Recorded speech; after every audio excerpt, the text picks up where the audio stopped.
Hello students, welcome once again in home classes mathematics of class 11th.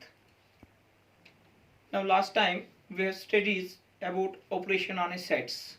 Definitions on operation on a sets हमने union का किया था, union of sets, intersection of a set. Union की आपके पास क्या है, ए यूनियन बी.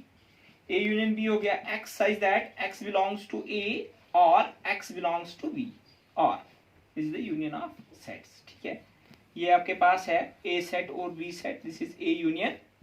ये सारा हो गया ए यूनियन बी. और हमने पढ़ा था A intersection B. A intersection B हो गया X such that X belongs to A and union हो गया and X belongs to B, यानी कि एक्स ए में भी होना चाहिए और बी में भी होना चाहिए. ये आपके पास इंटरसेक्शन है, this is A intersection, A intersection B. और हमने पढ़ा था अगर आपके पास ए इंटरसेक्शन बी आपके पास होगा five, this means that A and B are disjoint sets.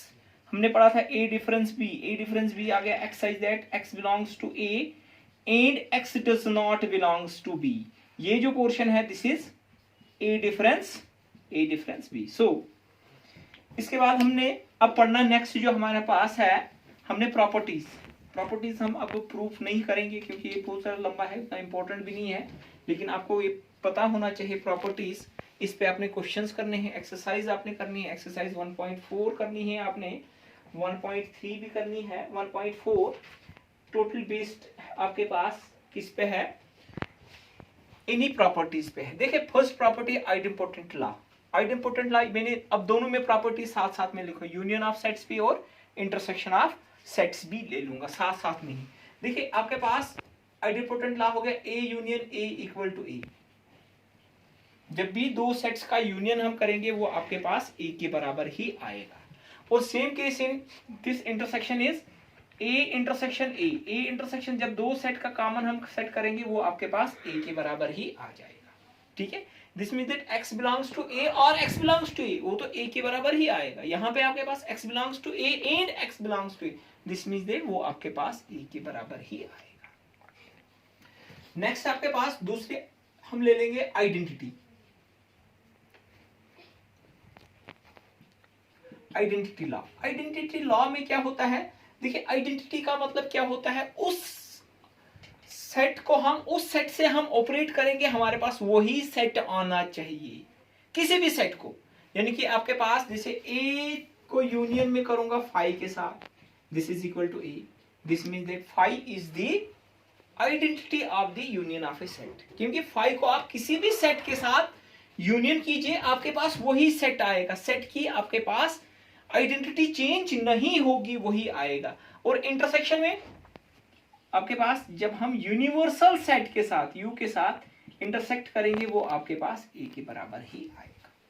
ठीक है, this means that five is the identity for union and universal set you is the identity for the intersection.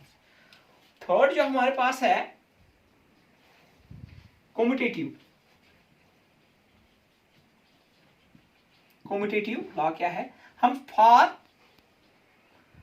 Any set A and B, अब मैं दोनों को साथ साथ में लिखूंगा.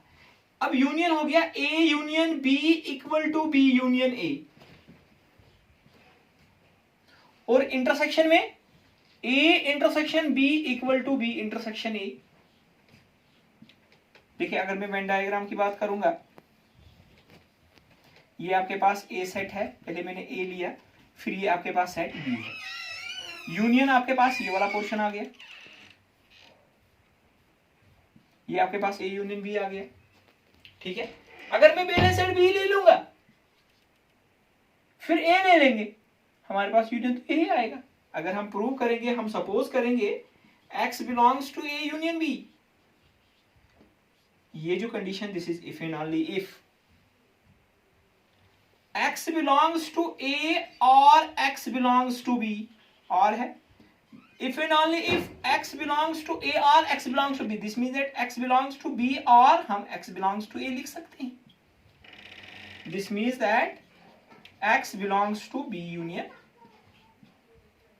आगे ना a union b लिया, this means that a union, now this means that a union b equal to b union a आ गया. ऐसे आपके पास इंटरसेक्शन में भी आ गया. इंटरसेक्शन में क्या आपके पास है, ये आपके पास है ए सेट और ये आपके पास बी सेट। हम ए इंटरसेक्शन बी करेंगे, ये वाला पोर्शन आ गया। अगर मैं पहले बी सेट लूंगा फिर दूसरा ले लूंगा ए सेट, दिस मीन्स दैट यही तो पोर्शन आएगा आपके पास बी इंटरसेक्शन ए। कॉमन तो वही होगा जो आपके पास ए इंटरसेक्शन बी में होगा, वही आपके पास बी में। अगर हम बाय डेफिनेशंस करेंगे, हम सपोज लिखेंगे x belongs to a intersection b, this means that x belongs to a and x belongs to b, यानी कि means that x belongs to a कर रहा है और x belongs to b, this means that x belongs to b and x belongs to a। अगर x belongs a में और x belongs to b, this means that x belongs to b and x also belongs to a, this means that x belongs to b and हो गया intersection a, this means that a intersection b equal to b intersection a। ठीक है, ये हो गया। Third fourth जो हमारे पास property है एसोसिएटिव, कौन सी प्रॉपर्टी है? Associative property. अब एसोसिएटिव प्रॉपर्टी क्या है? फॉर एनी थ्री सेट्स,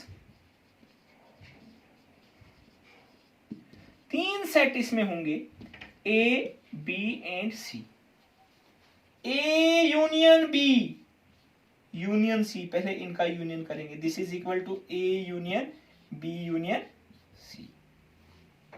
अब देखिए थोड़ा सा इसको मैं वेन डायग्राम से आपको समझाता हूं। देखिए आपके पास ये ए सेट है, पहले हमने ए और बी का यूनियन करना है। ए और बी का यूनियन जो हमारे पास आएगा, ये वाला पोर्शन आएगा ए और बी यूनियन।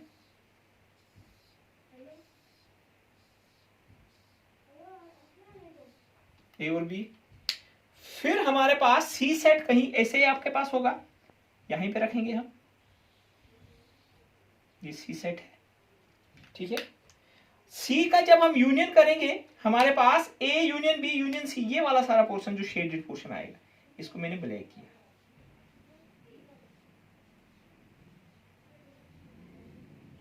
ये पोर्शन ये आ गया ए यूनियन। इसी प्रकार हम आपके पास जो सेट करेंगे दूसरा, देखिए पहले हमने करना है बी यूनियन सी, बी और सी, बी और इनका आपके पास बी यूनियन सी का कीजिए, ये आपके पास बी यूनियन सी आ गया।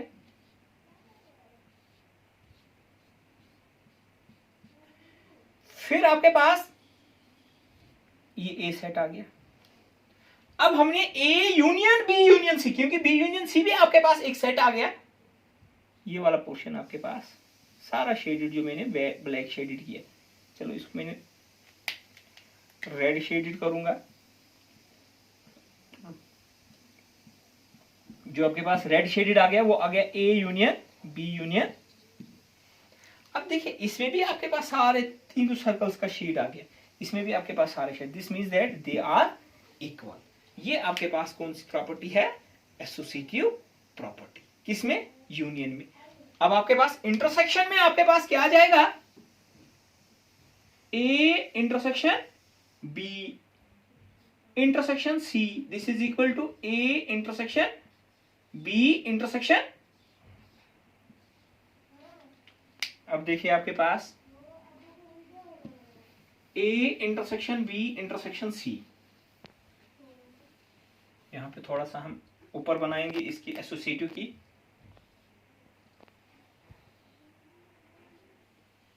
पहले हम ये ए सेट आपके पास आ गया और ये जो पोर्शन आपके पास है दिस इज ए इंटरसेक्शन, ये ए सेट है और ये, ठीक है। जब ए इंटरसेक्शन बी आ गया, इस जो हमारे पास ये सेट आ गया, इसका इंटरसेक्शन हमने किसके साथ करना है? सी सेट के साथ करना है। A intersection B, A intersection B ये वाला पोर्शन आ गया, इसका हमने इंटरसेक्शन सी के साथ करना है, ये वाला पोर्शन आता है हमारे पास ए इंटरसेक्शन बी इंटरसेक्शन, क्योंकि ये पोर्शन आपके पास आ गया A intersection B, A intersection C, ये आ गया बी इंटरसेक्शन सी, ये आपके पास आ गया A intersection C, A intersection B intersection C आ गया। ओके, अब नेक्स्ट जो आपके पास तो राइट हैंड साइड हमने बनानी है, दिस इज इक्वल टू, अब यहां ध्यान रखिए बी और सी, ये बी सेट है और this is B intersection C, ये क्या आ गया बी इंटरसेक्शन, क्योंकि हमने पहले क्या निकाला जो ब्रैकेट्स में है बी इंटरसेक्शन सी, इसका इंटरसेक्शन हमने किसके साथ करना है, ए के साथ करना है। ठीक है, अब ए सेट, ये आपके पास ए सेट है, अब ए के साथ हमने इंटरसेक्शन, इसका जो आपके पास ये वाला पोर्शन आएगा, this is equal to A intersection B intersection C. अब देखिए इसमें भी यही वाला पोर्शन आता है, इसमें भी यही वाला, this means that they are equal, यानी कि आपके पास ये कौन सी प्रॉपर्टी आ गई, associative property, A intersection B intersection C equal to A intersection B intersection C. Next जो आपके पास है डेफिनेशन जो है, नेक्स्ट प्रॉपर्टी जो आपके पास है डिस्ट्रीब्यूटिव लॉ।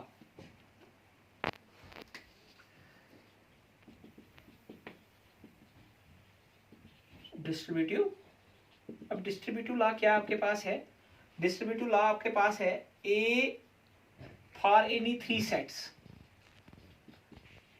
ए इंटरसेक्शन बी यूनियन सी किसके बराबर है, ये आएगा ए इंटरसेक्शन बी यूनियन,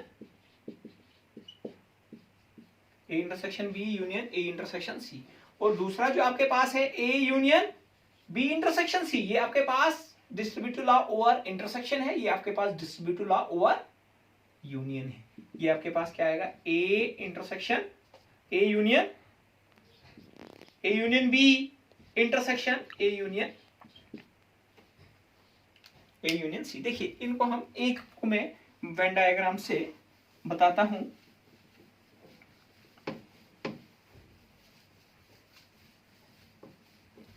एक डिस्ट्रीब्यूटिव लॉ, एक को आप खुद प्रैक्टिस करोगे और मुझे आप व्हाट्सएप करोगे।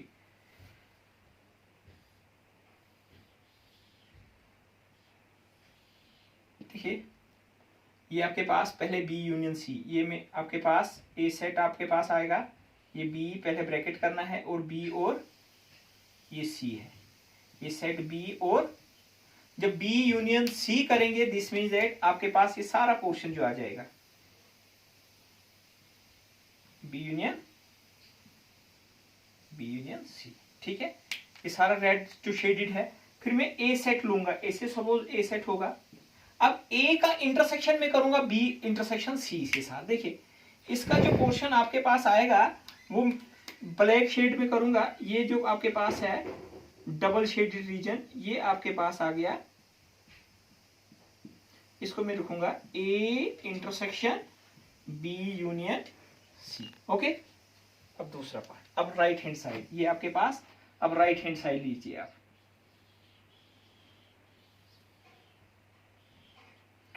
ए इंटरसेक्शन बी, ये ए सेट है और ये बी सेट है। ठीक है, और ये आपके पास सी सेट है, तीनों सेट लूंगा मैं, ए बी और नहीं, पहले ए ये करेंगे हम, पहले उसको रहने देंगे पहले। ठीक है, पहले मुझे क्या करना है, ए इंटरसेक्शन बी, ये वाला पोर्शन जो आपके पास आ गया, दिस इज, ये आपके पास आ गया ए इंटरसेक्शन बी। ओके, फिर आपके पास ये वाला पोर्शन जो आपके पास सी वाला है, ये वाला, फिर क्या करना है, ए इंटरसेक्शन सी, ये सी सेट है, ये जो पोर्शन आपके पास आ गया ए इंटरसेक्शन सी। अब मुझे क्या करना है, A intersection C A intersection B union करना है किसके साथ, ए इंटरसेक्शन। अब देखिए यूनियन में ये सारा पोर्शन आएगा, ये वाला पोर्शन, देखिए यहां ध्यान रखिए, यहां ध्यान रखिए, ये वाला पोर्शन। ठीक है, इसको मैं रेड शेड करता हूं। ठीक है, ये वाला जो पोर्शन आएगा, अब देखिए ये वाला पोर्शन भी तो यहाँ पे आपके पास यही तो आ गया था जो डबल शेडेड है, ये जो है आपके पास है डबल शेडेड, यही डबल शेडेड आ गया ना यहाँ पे, ये वाला portion A intersection B union, ये वाला पोर्शन यहाँ पे बी इंटरसेक्शन सी खाली है, बी इंटरसेक्शन सी खाली, दिस मीन्स दैट ये दोनों क्या है, इक्वल आ गई। ये आपके पास डिस्ट्रीब्यूटिव लॉ फर्स्ट किया। अब आपके पास सेकंड जो है ये आप खुद करोगे डिस्ट्रीब्यूट। नाउ नेक्स्ट डेफिनेशन जो है आपके पास है कंप्लीमेंट ऑफ, इसको थोड़ा सा फोकस डायग्राम थोड़ा सा आगे खड़े होके,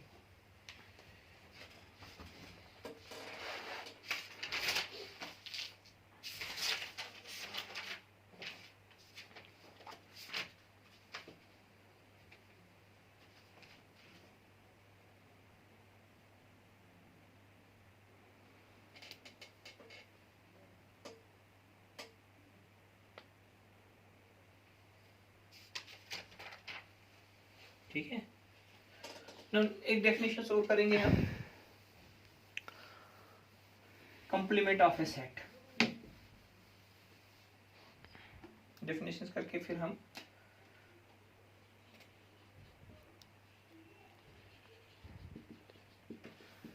देखिए कंप्लीमेंट ऑफ ए सेट क्या होता है।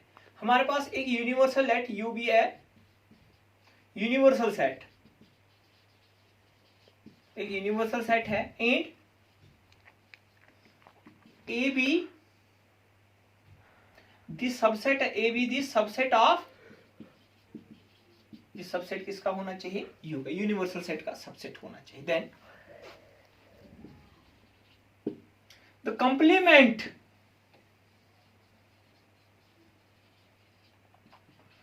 Of A is denoted by A dash और हम AC से, and is defined as the set of all those elements which belongs to U but not in, यानी कि U में होने चाहिए लेकिन A में नहीं होने चाहिए। आपके पास उस सेट को हम क्या बोलते हैं, कंप्लीमेंट ऑफ ए सेट। ठीक है, यानी कि आपके पास A कंप्लीमेंट हो गया U माइनस ए, डिफरेंस का कल हमने पढ़ा था, U माइनस ए। आपके पास ये सेट यूनिवर्सल सेट है और ये सेट A है, और ये जो आपके पास बाहर, जो आपके पास A सेट से बाहर जो मैंने ये किया, ये आपके पास आ गया दिस इज ए कंप्लीमेंट। ये क्या आ गया, ए कंप्लीमेंट। ठीक है, यानी कि ए कंप्लीमेंट को मैं ऐसे भी लिखूंगा, A complement this is equal to, या ए डैश इक्वल टू हम लिखेंगे X such that X belongs to U and X does not belongs to A. X does not belongs to A, U में होना चाहिए लेकिन ए में नहीं होना चाहिए। फॉर एग्जांपल यूनिवर्सल सेट लूंगा मैं, set of first 10 natural number up to 10, और ए से बी सेट लिया, ए सेट लिया मैंने, यूनिवर्सल सेट ए सेट लिया मैंने 1 3 5 7 और 9। ठीक है, odd natural number less than 10, this means that A complement जो आपके पास आएगा वो आपके पास क्या आएगा, u माइनस ए, इसमें से माइनस कीजिए, डिफरेंस कीजिए, वो आएगा 2 4 6 8 और 10। ये आपके पास u कंप्लीमेंट आ गया। दिस मीन्स दैट अगर आपके पास यूनिवर्सल सेट में जैसे ए सेट आपके पास है 1 3 5 7 और 9, यूनिवर्सल 2 4 6 8 और ये जो बाहर एलिमेंट्स आ गए this are the complement of A, ये आपके पास ए सेट है। ठीक है, अगर फिर डबल कंप्लीमेंट करना होगा ए कंप्लीमेंट का whole complement, this means that universal set minus A complement. A complement भी आपके पास सेट है, यूनिवर्सल सेट में से ए हम बाहर निकालेंगे, दिस इज इक्वल टू 1 3 5 7 और 9, this is equal to A. This means that double complement this is equal to A. अगर हमने 5 का कंप्लीमेंट करना होगा, हमारे पास एम्प्टी सेट है, इसमें से हम एम्प्टी सेट बाहर निकालेंगे, वो आपके पास यूनिवर्सल सेट के बराबर आएगा। अगर यूनिवर्सल सेट का कंप्लीमेंट करना है वो आपके पास एम्प्टी सेट आ जाएगा। सो स्टूडेंट्स, आपने एक्सरसाइज 1.4 तक कंप्लीट करना है। ये आपके पास 1.5 एक्सरसाइज क्वेश्चन है, इसके भी क्वेश्चंस कंप्लीमेंट करना है। कल हमने प्रॉपर्टीज कराएंगे, हम डिमॉर्गन्स लॉ कराएंगे और इस पे कुछ क्वेश्चंस कराएंगे, कुछ एग्जांपल्स कराएंगे। टेक केयर, आप प्रैक्टिस किया करो। ओके।